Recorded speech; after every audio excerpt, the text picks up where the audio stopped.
Okay, call to order. Can I have roll call, please? Matt Conant, Present. Mike Ziegenmeyer, Bruce Johnson, Here. Todd Kimmelshoe, Here. Bo Shepard, Sean Harris, Here. Wade Kirchner, Here. Mike Morris, Here. Chris Schmidl. Here. Did I miss anyone?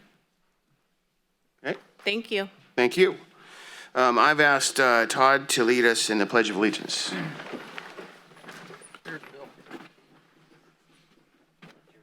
If you guys would join me, salute, pledge. I pledge allegiance to the flag of the United States of America and to the republic for which it stands, one nation, under God, indivisible, with liberty and justice for all.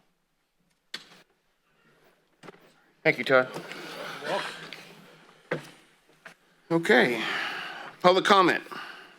Members of the public will be allowed to address the Sutter Buttes Flood Control Agency Board of Directors on items of interest to the public that are within the subject matter jurisdiction of the board. Any member of the audience who may wish to bring a matter before the board that has not been placed on the agenda may do so at this time. However, state law provides that no action may be taken on any item not appearing on the posted agenda. And I have a couple of speaker cards. First one is from Kate Mackelson. Kate, can you go ahead and go up there to the podium? Oh, okay.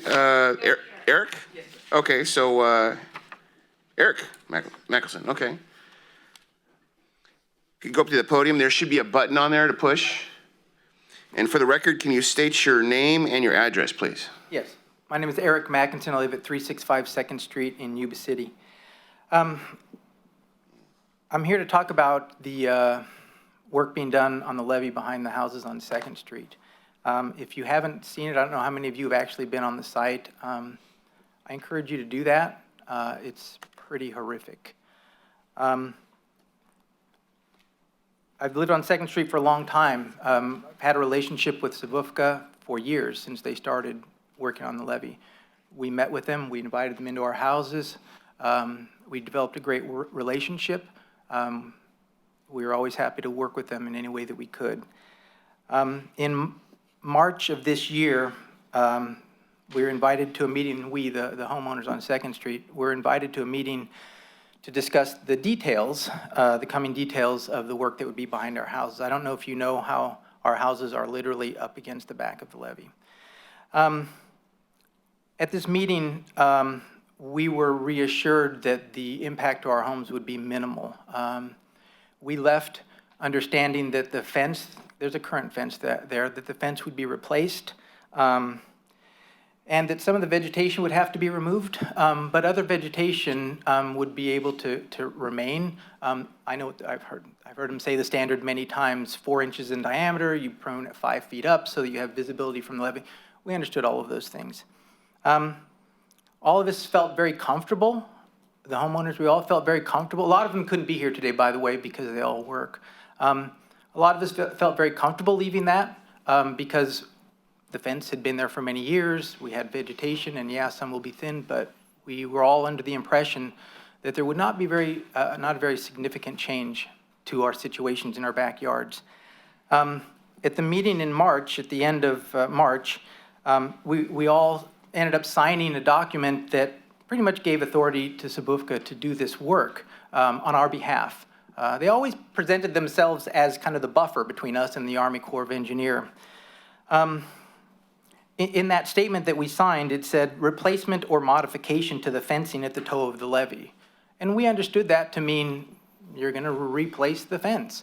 And I also, I have, and others do as well, I have a permit dating back to the mid-90s that states explicitly that the trees where they exist, the oleanders that exist, and this is from the Reclamation Board, and it says 4 mature trees, 5 clumps of oleanders on the landward slope of the right bank. So this was the permit that I have in my possession.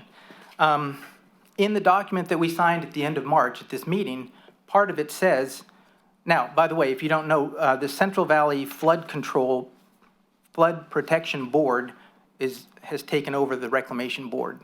So it's the same entity, just a different name according to Mr. Bissett. And in the document that we signed, it says this, meaning the project that they were going to be doing, will not impact your current Central Valley Flood Protection Board encroachment permit. I have a permit in my hand. Now, evidently, somehow that permit became invalid. I don't know when. No one has ever contacted me about it. And so, again, we all felt very comfortable about the work that was going to be happening. Months later, things started. We got a little bit of information. We got a notice that they were going to begin work fairly soon. And again, proposed fence installation alignment.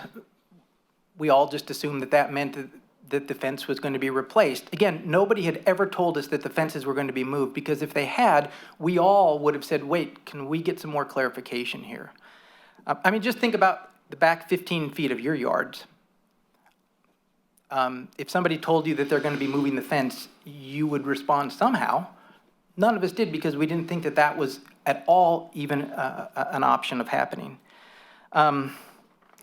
We were sent, this is July 29th, we were sent really a terrible, blurry aerial image of our home.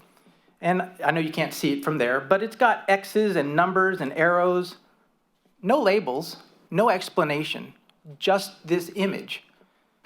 And so I eventually wrote and said, I don't understand what all these things mean. I can't even tell, there's no landmarks, there's no measurements. Where exactly is all this going to be happening? And the response was that, oh, well, we meant to send you a description of that, but it must have got left out of your packet. So they sent me a description of what that was. Evidently, nobody on the block got that description. It was left out of everyone's. And so we had these vague, blurry images of what was going to be happening. So once again, we weren't entirely sure.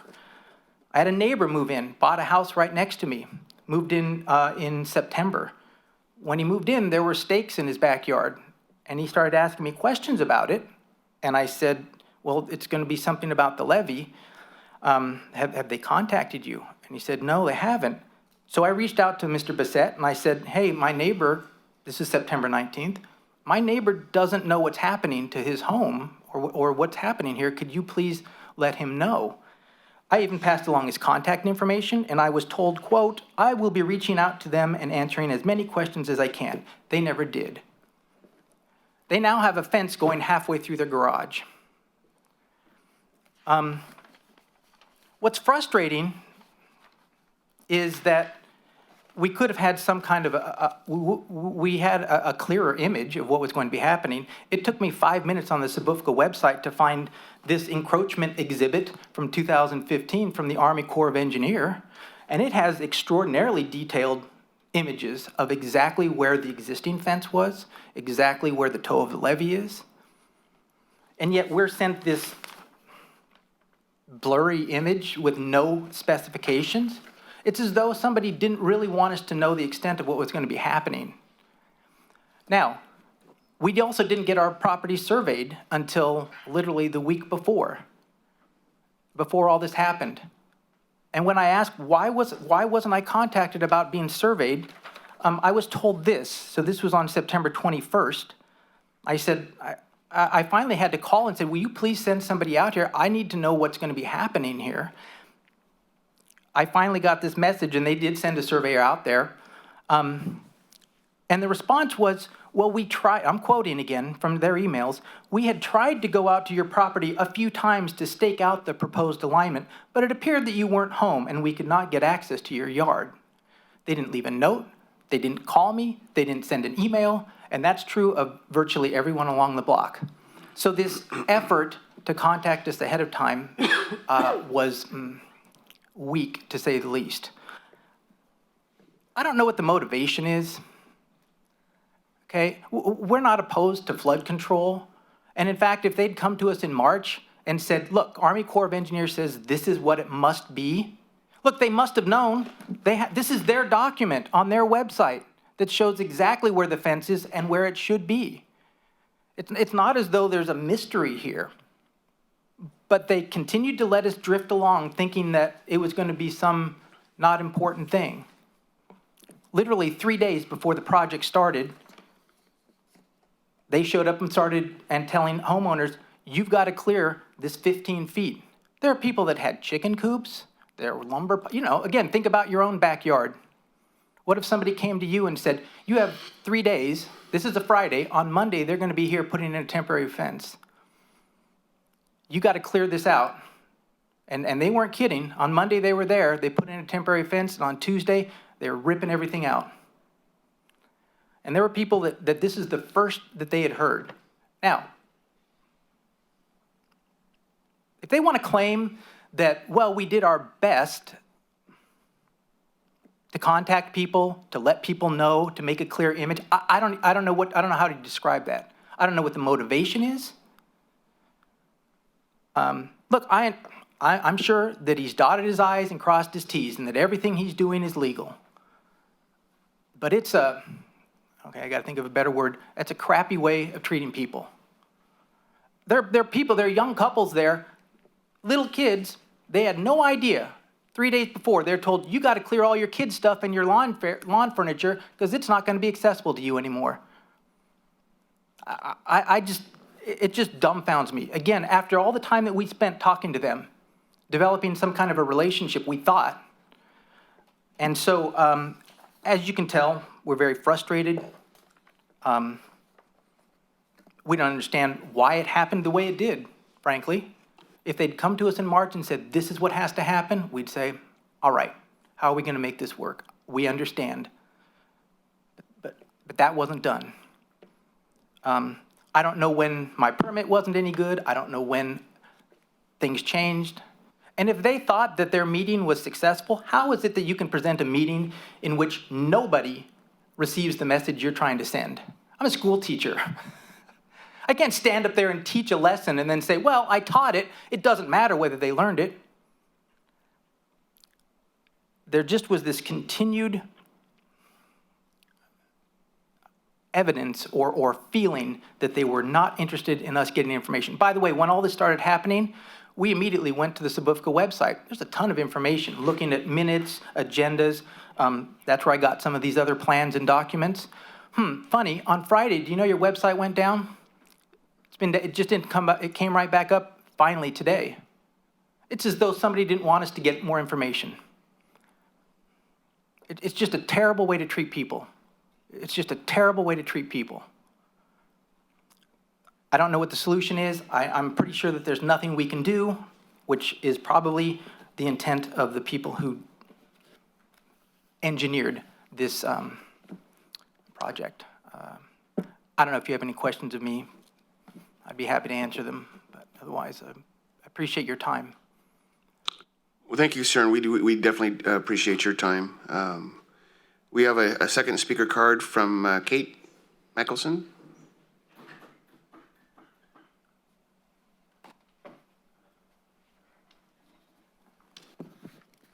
Thank you. My name is Kate Mackinson. I live at 365 2nd Street. Eric is my husband. We've lived on this property for 22 years, and we have dealt with Sbfca and developed what I would consider, or what I thought was a trusting relationship, but as I wrote to Kim Floyd, that was all for naught. In a letter that we received February 8th of this year, there's a specific sentence in the letter that I've highlighted. It says, the work will also include replacement or modifications to the fencing at the toe of the levee. There's a flaw in this sentence because there is no fence at the toe of the levee. Currently, that's where they're planning on putting the fence. So replacement or modification to me is we're replacing where it was, and they told us they were going to change the type of fencing to a no-climb fence. But there is no toe of the levee fence currently. So their language is flawed in that.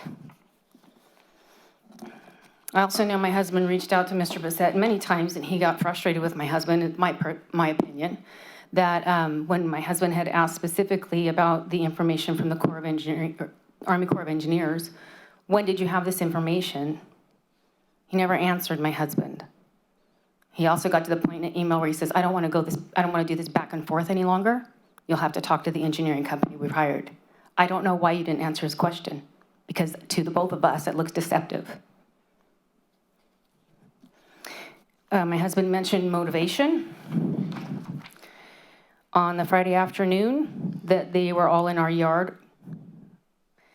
One of the people that live on our street, and I have it in his email, he overheard people in the engineering company say that there was a meeting between neighbors to try and block the levee work. So their orders were to rip out the fence immediately and rip out the trees from each yard by the end of the day. I also have from that very same neighbor, who couldn't be here today, that the current environmental assessment is nearly 20 years old, according to Mr. Bissett, and he could not find it online, and he never sent it to me. The National Environmental Policy requires a current one before work.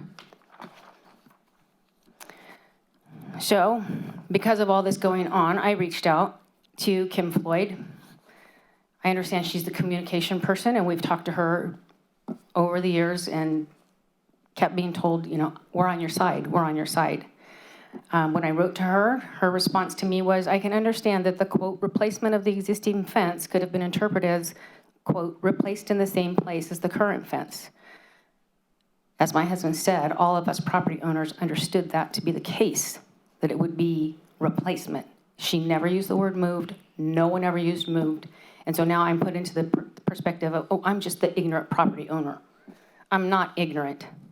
We were also specifically told at that time about smaller than 4-inch in diameter shrubs, trees, whatever foliage is out there would not be removed.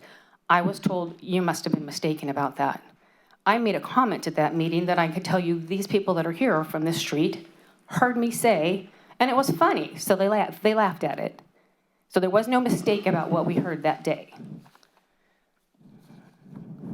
There's been no discussion of compensation for our lost property. I'd like to bring that up. And also the fence, we've been told, is going to be a no-climb fence with razor wire, barbed wire at the top. And our new neighbor, who knew nothing about any of this, has 5 children. Children climb. And if it's a no-climb fence, I'm not really sure that I understand the perspective, but the safety of those children is at risk. And she's very concerned. She's told me not too long ago, you know, if I knew this was going to happen, we wouldn't have bought a house here. And I said, I understand completely. We fight traffic on the front side of our property, and we have to fight with Sbfca on the back side. It's a very frustrating place to be. And if you walk over there, if you decide to walk behind the levee, I'd be happy to give you access. I'll move the temporary fence for you to come up and see the butchery that's occurred on that fence line. People have lost trees. I mean, there's 3 or 4 olive trees that are 35 years old that completely shaded a house. We're not going to have any shade in the backyard. I was given $600 about 2.5 years ago, or maybe 2 years ago, for the replacement of a tree that got hit by a car in my front yard. It was a 6-inch in diameter tree. I don't know if you give it $100 per inch, but I'd take that. But there's been no discussion of that loss of property. Thank you. Thank you, Ms. Meckinson. Director Bissett, I'm sorry, first of all, do we have any other public comment? Any other public comment? Yes. Actually, if you could walk up to the podium and state your name and your address for the record, please. My name is Nubia Vargas, and we live on 341 2nd Street. It's just heartbreaking. You know, we purchased our property. I don't know why I'm getting emotional. It's just,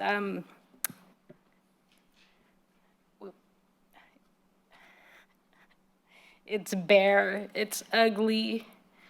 We just had our first child, and I was like, had ambitions, or just, you know, he's, you know, playing outside, beautiful trees, shade. It is ugly. We have absolutely nothing. They tore everything out. It's a dry hill. I mean, the reason why we purchased that is I fell in love with the property, the landscape, gorgeous trees, and just to be torn apart. And I understand that, you know, work has to be done, and it's just that, like, they pulled the rug out underneath us. That's really where the frustration is, because we understand things have to be done, you know, but it's just, it's really terrible. It's ugly, and, you know, being young homeowners and, you know, just, it's terrible.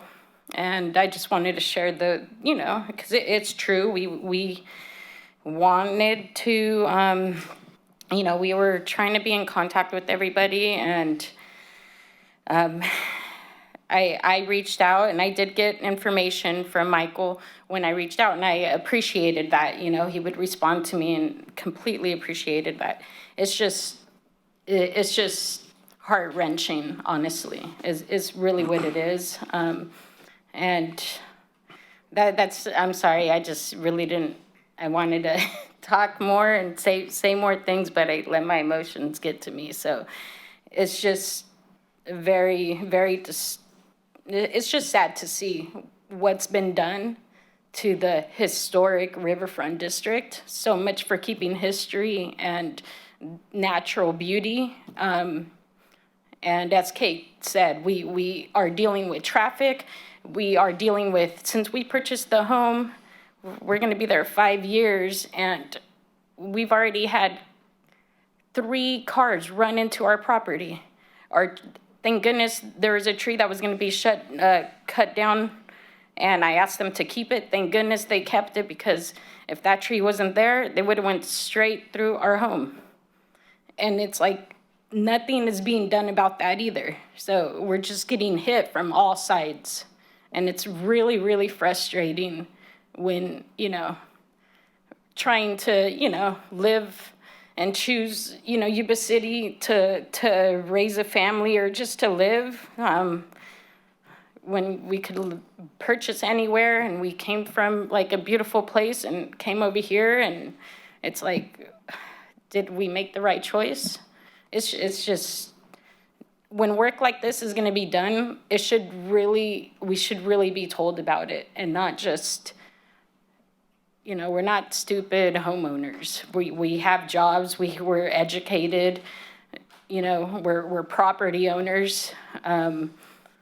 We wanna know what's going on. We wanna be informed, and, you know, just be truthful, and that way things don't happen like they are happening now. So it's more that, you know, we got punched in the face, and there's no need for it. We're not idiots, you know?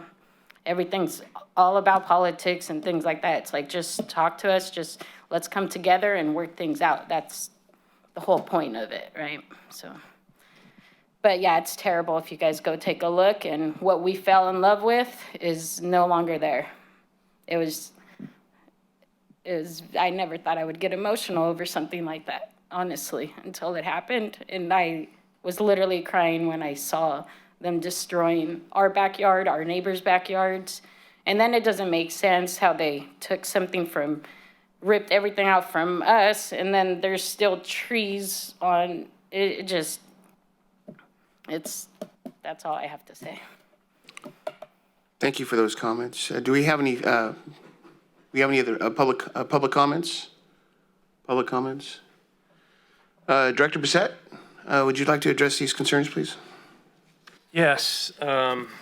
Number one, you know, it's very unfortunate that there seems to be a lot of misunderstanding out there. Me and my team we've sent out 5 or 6 letters to property owners.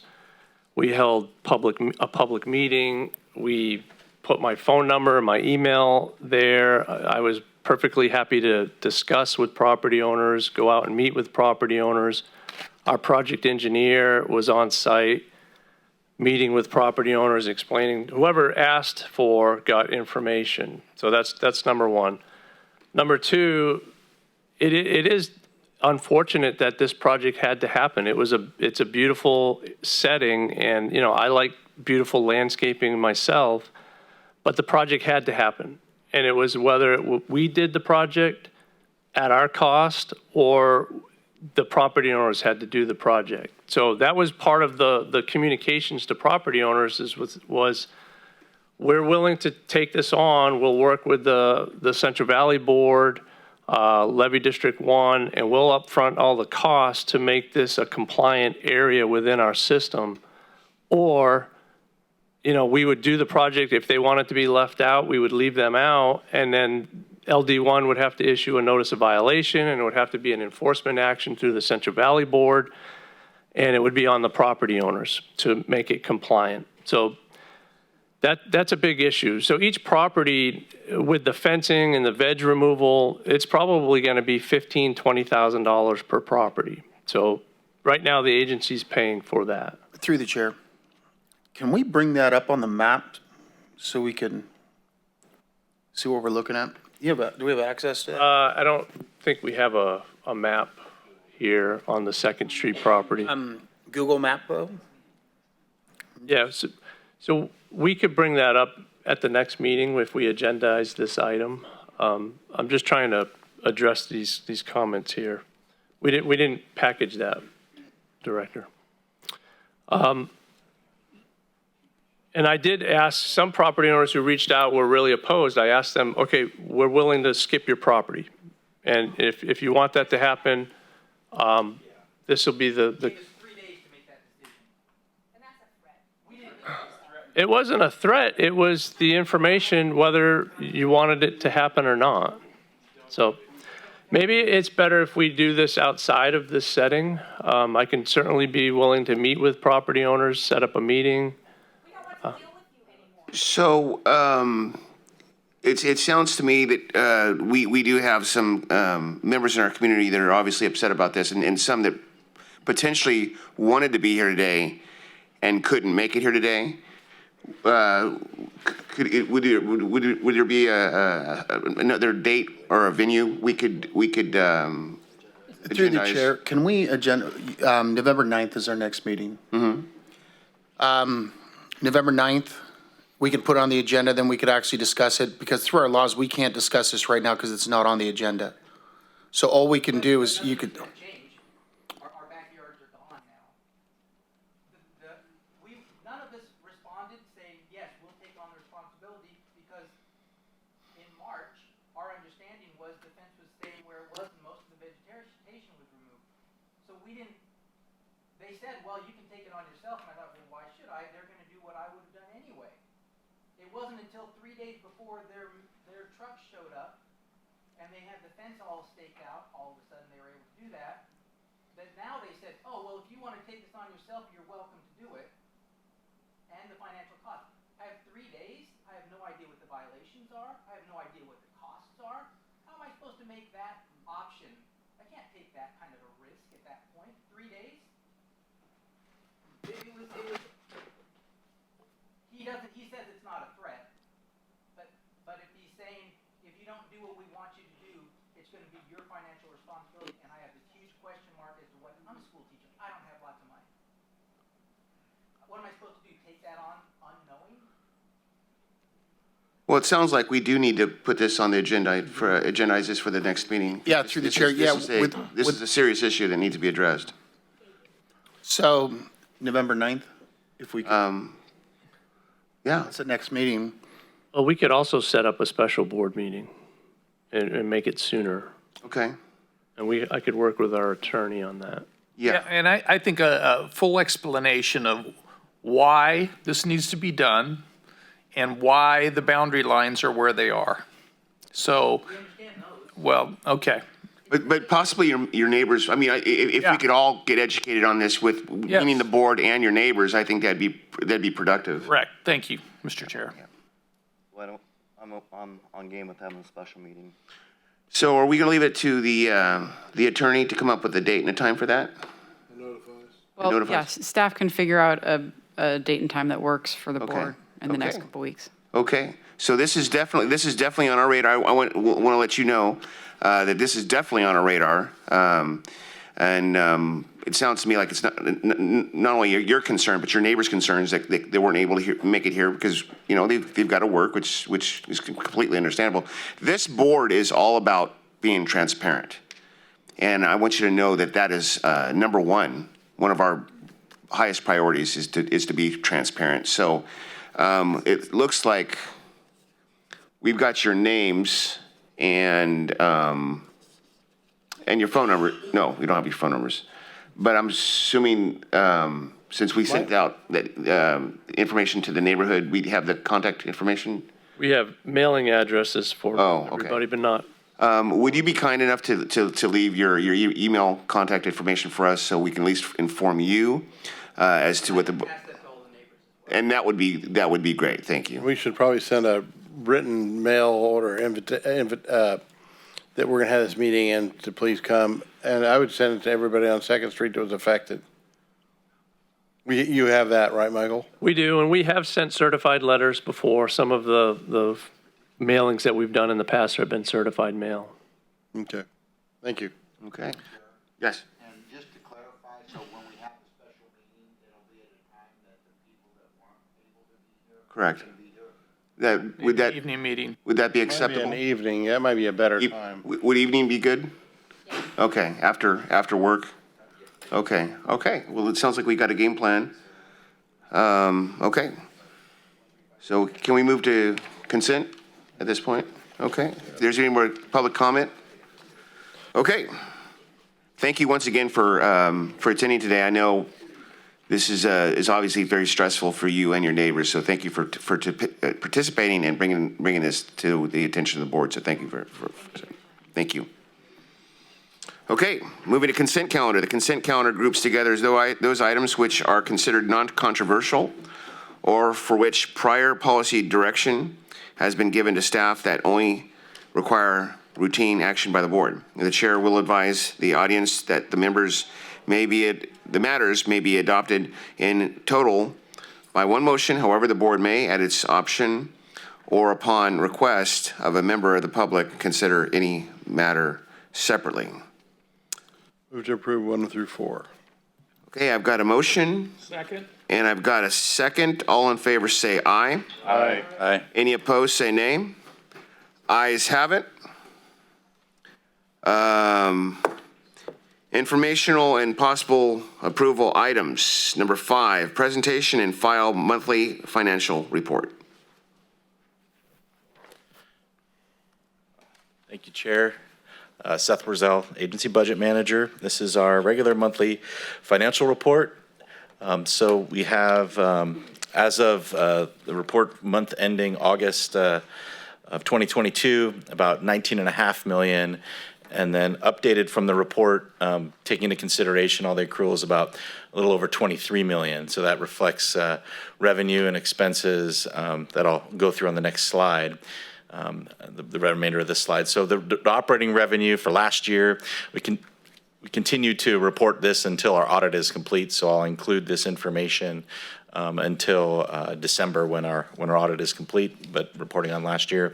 But about $785,000, no revenue yet for fiscal year 22-23. Our assessment, most folks probably just received their property tax bills earlier this month, or maybe not yet. Maybe they'll receive it sometime this month. And so that's where all our revenue comes from. So no operating revenue yet for 22-23. Our capital revenue for last year, about $16.5 million, $16.4 million. And for this fiscal year, about $3.4 million. So it's reflective of a bunch of claims and reimbursement requests that we've made through the state already for fiscal year 22-23 work. So when you add up all the numbers, a difference of about $4.2 million between August 31st and accrued to date. It's reflective of this long list of payments that I tend to flash up for the board each month. Those total about the $4.3 million what we're pending. And so again, that accrued revenue is about $16.4 million to date. We've also the assessments for last year were about $6.835 million. So that's reflected in the revenues for 21, 22. In terms of our expenditures, about 6.7 million through August 31st. When taking into consideration accrued to date, as detailed here, a little over 7 million. So not a huge difference, but you can see here the work last year was primarily related to our sediment removal project and the remainder of the OWA work and then, this year, primarily continuing on the OWA project related work, and then operating expenses and work associated with supporting the Feather River West Levee Financing Authority.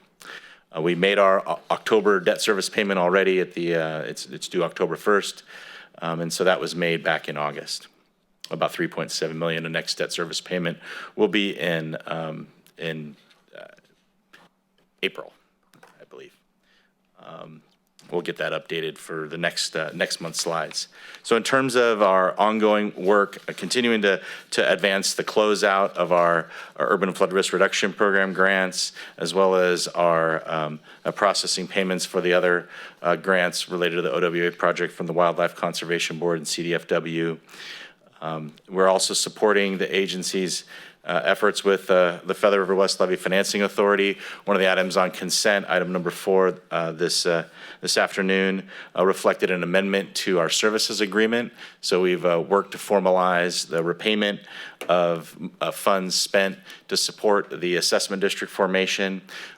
What was reflected in that, and the item that was approved by the board just a few minutes ago, is an amendment to that agreement to expand or to extend the budget to $750,000, and that will allow us to provide services through June of 2024, which would be basically 1 full year of assessments. This way, the goal with that effort is to set up some standard processes and procedures that the Fralifa board can follow and replicate on an annual basis. So supporting them through 1 year of assessments and 1 year of board meetings and all those other items. This way we establish all those recurring items that can be replicated going forward. We also formalize the repayment terms. So essentially the board would be repaying Sutter Butte for that up to $750,000 over the next 15 years, starting in June of 2024. So that would provide for payments of about $50,000 a year if we spend up to that budget limit. So that amendment formalizes the process for finalizing the expenditures and determining the repayment from Fralifa to Sutter Butte for the successful formation efforts. The other thing what we're advancing is a regional levy impact fee based on the board's direction last year. We were meeting with staff of the land use agencies that are members of Sutter Butte and their staff, and even in the case of the Biggs last night, we did a presentation to the city council to present our approach and working with the agencies to finalize the nexus study, and we intend to bring that back to this board for approval, and along with a collection agreement, and then work with the member agencies, member land use agencies to get that approved.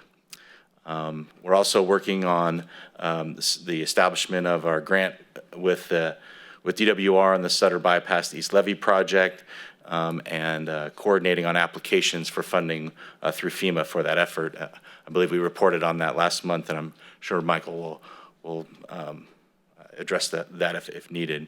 We've also started our annual audit for 21-22, and are working through that to get that finalized by December. So that concludes my presentation, and if there are any questions on the financial report or this presentation, please, happy to answer them now. Quick question. Sure. On this up to $750,000 reimbursement, could you clarify, that's the cap that we put on it, or that?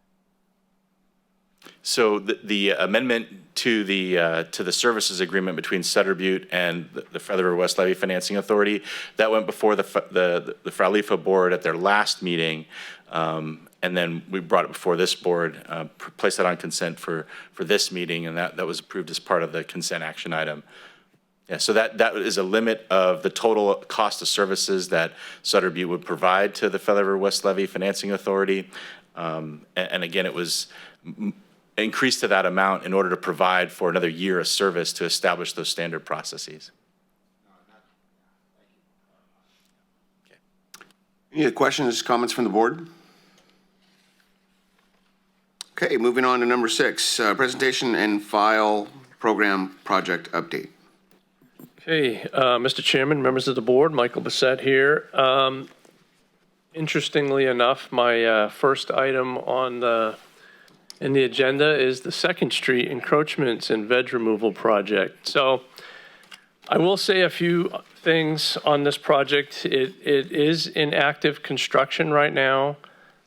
We did do a lot of outreach to property owners. There's about 27 properties that are affected by the project, and we have about 3 or 4 that have been vocal.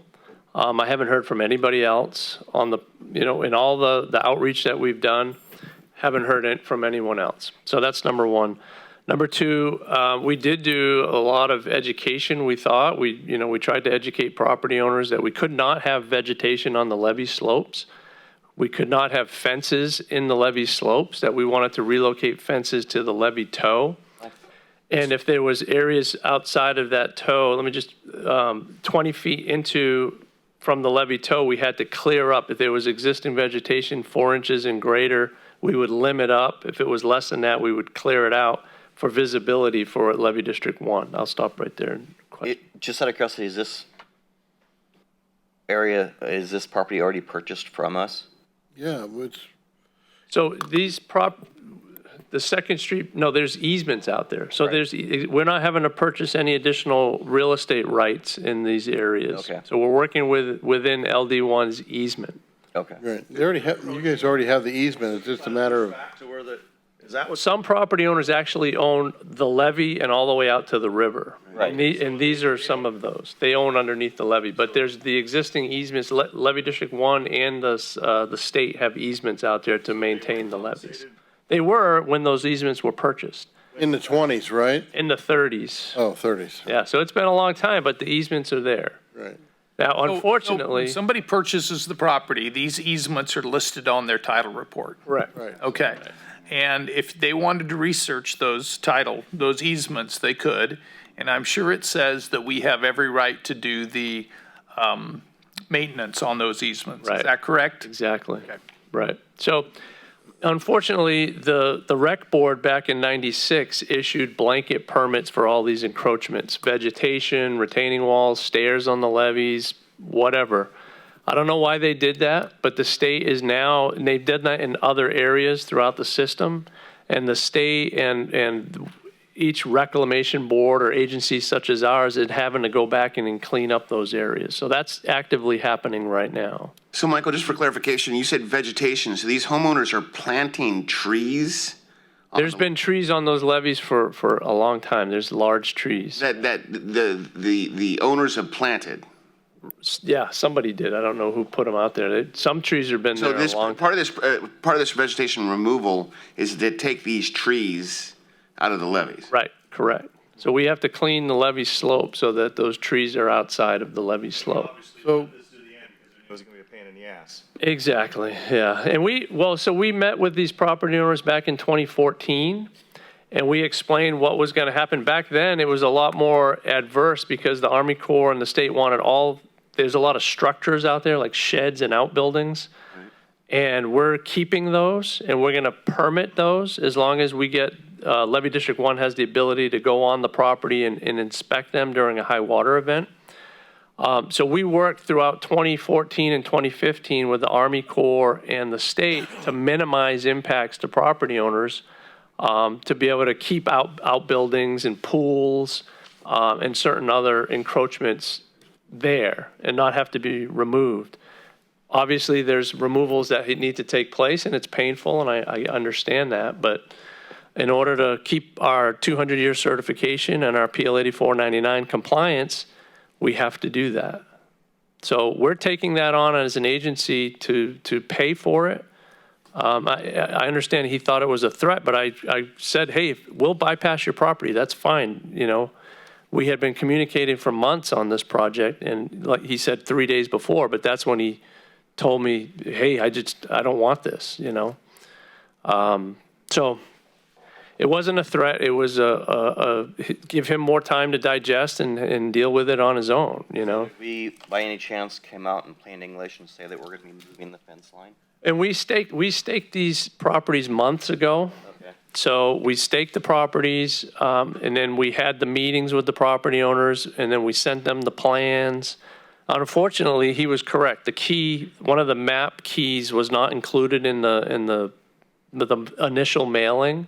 And as soon as we found that out, we sent out the key to everybody in a certified mail so that everybody would have that. And we asked them, hey, if you have any questions, concerns, contact us. We'll meet you. I had our design engineer meeting with certain property owners. And I was always ready to talk and meet with anybody who wanted to meet. So unfortunately, it came to the very end where, you know, it got to this point. And that's kind of where we're at now. But what I want the board to know is we're in active construction right now. So we've done the majority of the demo work. So most of the vegetation is all removed.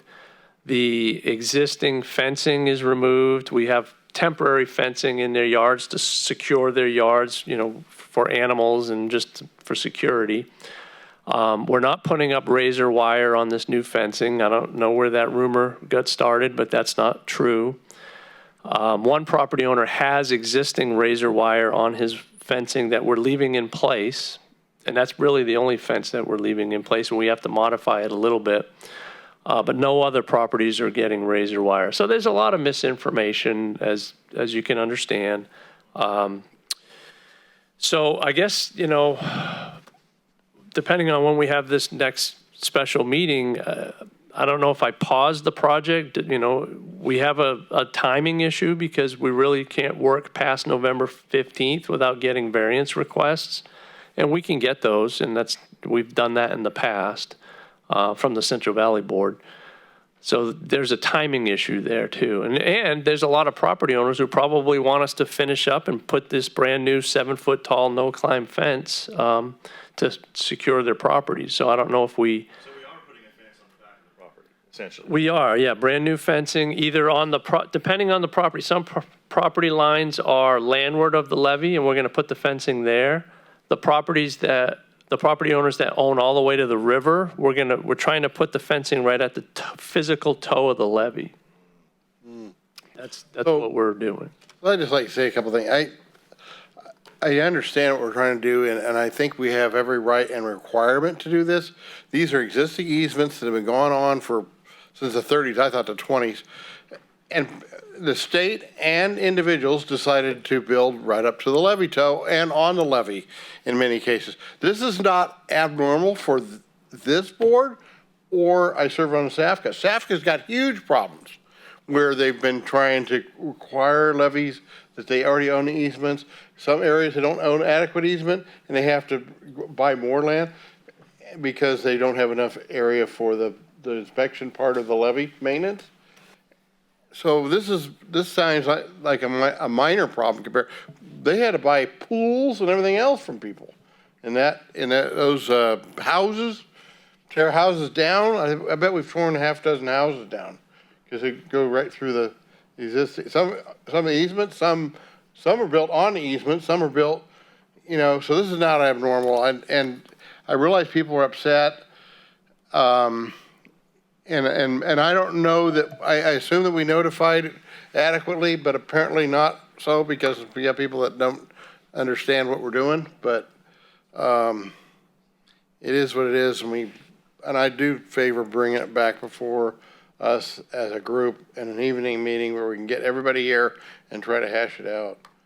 But we're not doing anything illegal. We're not doing anything that we're not required to do. We've got to maintain these inspection areas and the toe of the levee cleared for the code for the Army Corps and the state. So we got to turn these back over to the state to get our 200-year certification. If we don't do that, we're going to be in trouble there. So you want the Butte County guys to be the bad guys and you guys just be really quiet? We'll do that. But also, you know, our two members from Levy District 1, it would be nice if they were there for this meeting. I mean, I know they didn't avoid this meeting, obviously, but, Right. but they have some skin in the game on this deal. Yeah. Oh, okay, great. Well, that and I'm not involved in communication with them or anything, but this is the second thing that's happened this year in Yuba City that people are saying that they're not, or they might not know where to look for, but they're not getting they're not knowing what's going on, the communication. Mm-hmm. And the first one was a little bit of an uproar too, so it wasn't with Sbfca. So So the question is, you know, can we do this meeting quick enough so construction can continue? Through the chair. Listening to both sides, at the end of the day, this is going to happen. Yeah. I mean, it's going to happen. It We has can't to. we can't vote to stop Exactly. There's construction. nothing that we could, Not- the only thing that upsets me as, you know, even I don't have any skin in the game over there, but is the fact that, just like I tell my guys, you don't just call someone once. You call them till you get a hold of them. And if they're 5 minutes away, you jump in your car and you drive over and you knock on the door and say, hey, look, this is what's going to happen, and this is the reason why this is going to happen. We've tried to send you all the numerous letters. I'm sorry that you haven't gotten them, received them, but we have sent certified, which Mike said, you know, so they know they've received them. But it's, at the end of the day, it's going to happen. I mean, it's the vegetation on the levees that has to go bye-bye. It cannot be there for the certification, recertification. So with that being said, I mean, I'd still like to hear him out and find out where the drop in, it sounds like there was still a drop in communication on a few, but it still has to move forward regardless. and maybe we need to use this as a learning experience on how to Yeah, deal with this. yeah. That's what I don't think we could even vote or recommend it. No, there's nothing we can do. I'm just saying, I personally think we just leave it on the November meeting. And we could talk about Mike can bring in, hey, look, these are the certifications you signed for, you know, just to show the backup that, hey, we're not the bad guys here. We're just the bearer of the news here. We're just following the guidelines that we have to follow. And we've done everything we can. We apologize, but we'll do a better job of making sure that we're persistent on the communication. Right, we're gonna have to, but we already told them that we're gonna hold a special meeting before November, so. Well, we said we'd try. I mean, that's in the meeting notes huh? I think the question, Mike, is do we continue the process or do we stop? I think we continue the process. So I do don't I. think we can stop the process because now I don't want to take chances, even though we're hoping for rain. It'd be nice if it rained. Is that the opinion of all of us? Aye. Yep, okay. I think you have your direction, Michael. Yeah. All right, well, we'll look to schedule a special meeting and we'll coordinate with the board and you know, I don't know if it needs to be a quorum or if it can be just a meeting of, you know, as many board members who can attend with the property owners, but we can figure that out. Let me kind of, on this slide, I just want to cover the Tudor flood risk reduction project. So the lower Feather River West Levee project, 1.6 miles. We're in active design on that project. We have a team meeting this month to go over design and environmental permitting. And so we're advancing that project. Next slide, please.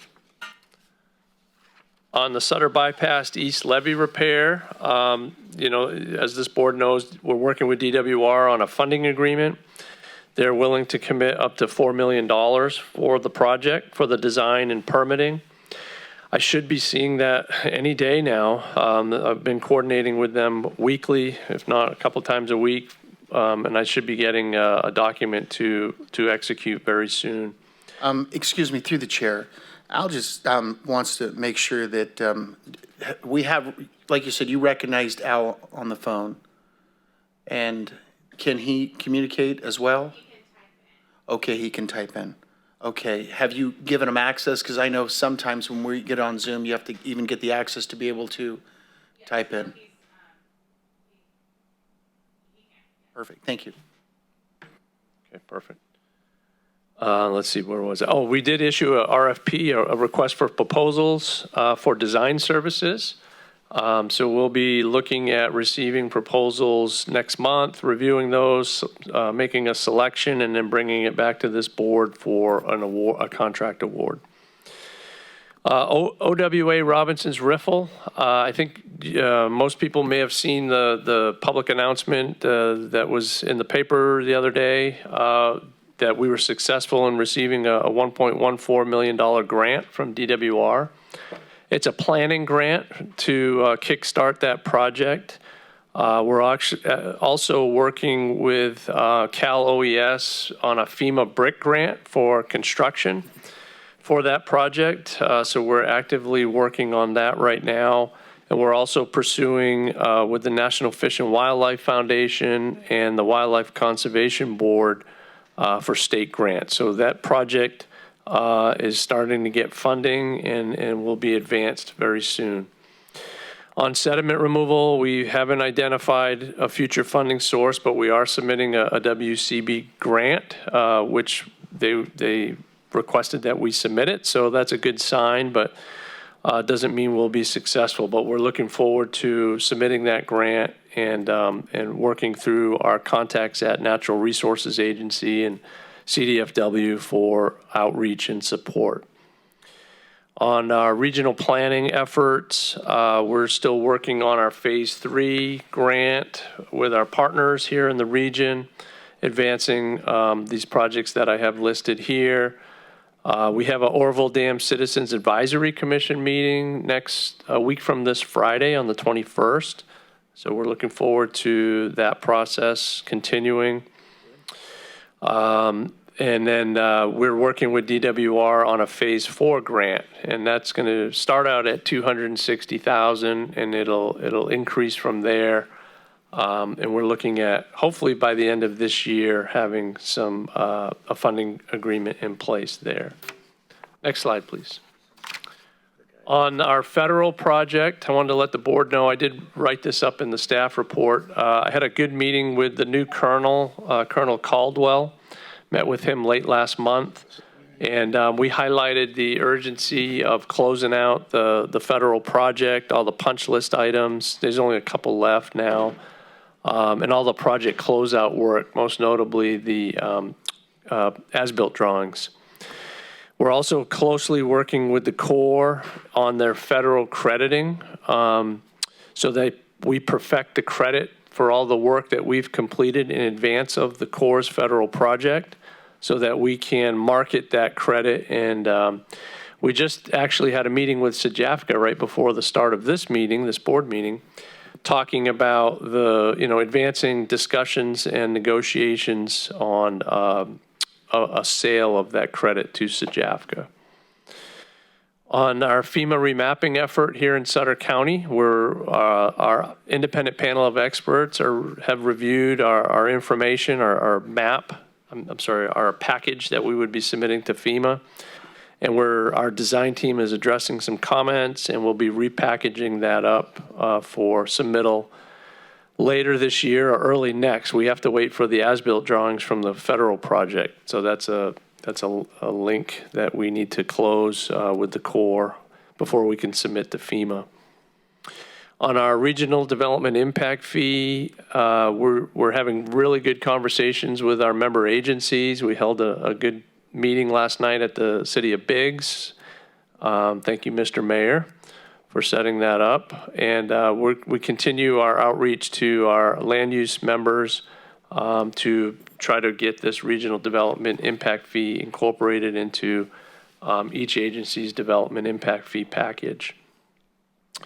And then lastly, on our Fraulifa Assessment District, as Seth noted, we just, the board approved increasing the services agreement amount so that we can continue to offer our assistance to that Joint Powers Agency through into 2024. We're hoping that the LD1 annexation of MA3 can be completed by the late spring of next year so that they can get the assessment district on the tax rolls. That's going to be the goal. So we're pushing hard to meet that schedule. And that's my update for this month, Mr. Chairman. I'll turn it back to you and see if there's questions from the board. Thank you, Director. Do we have any questions, comments from the board? Okay. Just for clarification, though, it sounds like we will be addressing a potential meeting between now and the 9th for community members to be involved in alleviating their concerns with their properties. I will tell you, and this is more towards Director Ziegemeyer's point, in my day job in the last couple of years, I've learned that communication is key, and the more the better. So, and I would like to thank Director Bissett for all of his efforts in doing that. So thank you with that. And with that, I'll... Mr. Chair, if I might just add to, I think it's really important for the homeowners to understand an easement and what an easement means, and maybe even have a copy of one of those easements that shows this is what we are allowed to do within that easement. As an agricultural banker for years, I can tell you there's easements on large properties like that, and people don't research those easements and understand what they are, whether they're pipeline easements, whether they're PG&E easements. They need to know that we have the right to do that. Yeah, that's a great point. And we'll bring copies of everybody's. Yeah, just a suggestion. Thank you. Right and requirements to do that. Okay. Any other comments from the board? Yeah, I have. I'd like to thank Michael and others for helping with the Citizens Advisory Commission on the Orville Dam. We're basically, as the citizens advising, trying to take control of the agenda so it isn't a talk-down, fluff and stuff, but really addressing the things that we have mentioned before, like the improper mapping of the flood zones in Orville. Completely not even close. I mean, they show Highway 70 as a levee, for example, and Michael's been very helpful with that. And so it leads to, if there's those type of mistakes that DWR is overlooking, probably not intentionally, but out of culturally, you know what I mean? They think that, we've got it right when they don't. It impacts everybody downstream from us. So we're really going to make an effort to make them understand that if you map it, in this case, 220,000 cubic feet per second, and it actually is going to flood most of downtown Orville, that's an impact on our ability to provide safety and to evacuate. And we're trying to be like watchdogs for all of you downstream. And then Matt's brought up, hey, where's your lower spillway? Where's your piezometers? We're going to take these on one at a time, but we want you to know that we're fighting a fight upstream for you. And I appreciate everybody's help with that. And we've had an interesting meeting where they actually said as long as DWR's dam control part, as long as we control the dam according to the manual, if we flood you, there's no accountability. But that flies in the face of other things that are in writing, and so we will continue to bring that to their attention and try to get a cultural change. Is that good enough, Michael and Matt? Yeah, no, that's very good. Through the chair, if it's possible in the next meetings, anytime we have someone on Zoom, I don't know, I'm pretty sure you have the technology here that we could see him up on the screen. I don't know how we do it when we have our. You can't do it. Yeah, I but don't know what he's got on his end. Is he trying to use his cell phone? You guys can move our meetings to big. I just I'm trying to think how, because we've had meetings Orville has before where granite. we're able to interact on In that screen. we're able to interact just to make sure that we, if Al or if Charlie or Drew, if, you know, one of yourselves, you know, we all have day jobs too. And we all, whether it be in a tractor and a cab trying to make the meeting, or in your office doing something, but you're still trying to make the meeting, just so we don't catch someone's response, or so we don't miss someone's response, or if they have a question. That's the only thing, that's. Okay.